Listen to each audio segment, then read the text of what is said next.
Today we are going to do something interesting. We are going to use this pony shuttle. So let's begin. This product comes with a shuttle and two such bobbins. I have wound some thread on one of these bobbins and I have not cut the thread from the ball. So let's place our wound bobbin inside the shuttle and let's begin the work. Are you excited? To start with, let's work with the thread on the shuttle. Let's wind it across our fingers and hold between our index finger and thumb. Let's start the stitches. We are going to be starting with the first ring, that is the ring C in the image you see in the top left corner. We are going to do 12 stitches, a picot, 4 stitches, a picot, 6 stitches, a picot, 4 stitches. Then we are going to close the ring. So let's get to it. And this is the last and the 12th stitch. We are going to do a picot after this. Can you see how I've left a small loop before the half knot of the next stitch? This loop is called as a picot. Now we are going to continue to stitch as per our ring instructions. So next we are going to do 4 stitches and then a picot. This is that picot and we are going to follow this with 6 stitches. Then we are going to do another picot. Now this is the 6th stitch. We are going to do a picot and then 4 more stitches. We are going to close the ring here by pulling the thread on the shuttle and we are going to close the circle. And here is our first ring. We'll make the next ring without reversing the work and we are working with the thread on the shuttle only. This next ring is ring B, which is now visible in the image you are seeing at the top left corner of the video. In this ring, we are going to do 4 stitches. We are going to join it with the picot of the ring C. Then we are going to do 8 stitches, a picot, 8 stitches, a picot, 8 stitches, a picot, then 4 stitches and we are going to close the ring. While making this ring, let's start at the very base of the ring C so that there is no gap in between. Once we have pulled the thread through the picot, we will simply slide our shuttle through it and we'll secure this. This is why I like the pony shuttle because the hook comes inbuilt on the shuttle. This helps me join the ring with other rings without any additional hook. We can then continue making our stitches, which are now 8 stitches, and continue making the ring. We can close the ring once done. Now that the ring B is complete, let's move on to the next ring. We are not going to reverse our work and we are still using the thread from the shuttle. We will start now making the ring A. As you can see in the image on the top left of your video, we will make 4 stitches, then join it with ring B. We'll make 6 stitches, a picot, 4 stitches, a picot, and then 12 stitches and we will close the ring. Let's do it.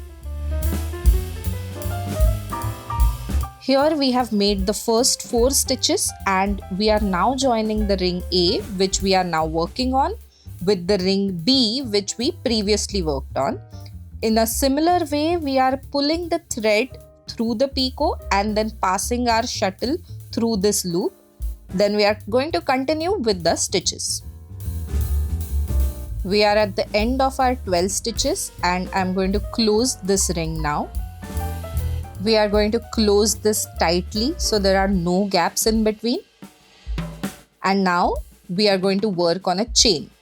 This is the chain D, which you can see in the image on the top left. The chain D has 20 stitches in it without any picot.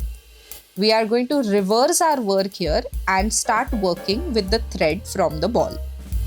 Now that I've finished the 20 stitches, I am going to work on a ring. I'm going to reverse my work. I'm going to work now on the ring E. This is a very small ring. We are going to do 4 stitches, join it with the ring A, and we are going to do 4 stitches again and close the ring. Now I have done 4 stitches here.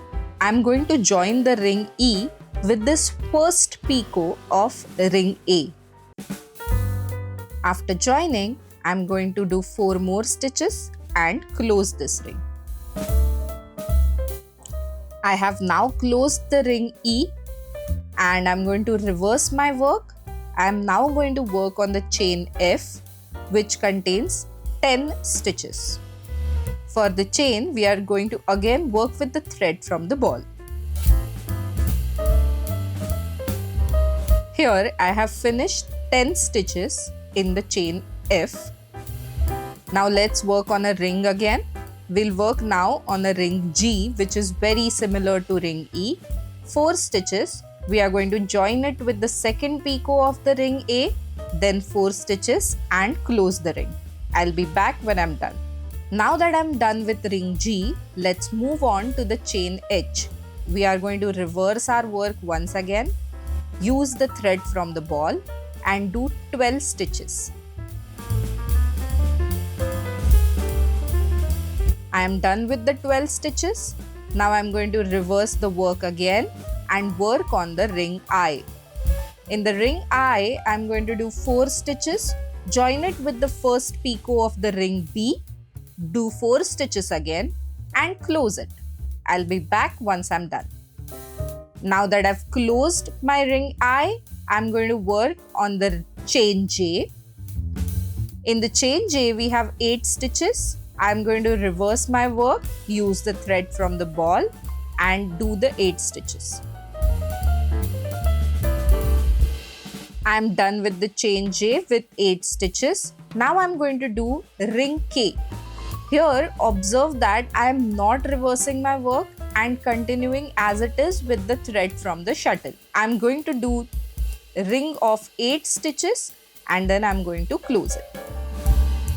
Once I was done with ring K with 8 stitches, I continued doing chain L with 8 without reversing my work and working with the thread from the ball. Once this was done, I reversed my work and I have done 4 stitches of the ring M using the thread from my shuttle.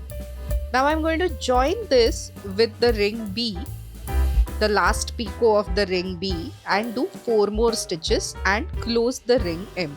I'm done with the ring M. Once again, I'm going to reverse my work and start working on the chain N. Chain N has 12 stitches. Here I have finished the 12 stitches of chain N. Now I'm going to reverse my work with the thread from the shuttle. I'm going to work on ring O. I'm going to do 4 stitches, join with the first picot of ring C, again 4 stitches and close the ring. I'll be back when I'm done. I'm done with the ring O. Now I'm moving on to the chain P. Once again reversing my work and working with the thread from the ball. I'm going to do 10 stitches. Now I'm moving on to the ring Q. Once again reversing my work, working with the thread from the shuttle, doing the same 4 stitches, joining it with last picot of the ring C, doing 4 stitches again and closing the ring. Now we'll work on our last chain, which is chain R. Reverse the work, use the thread from the ball and do 20 stitches.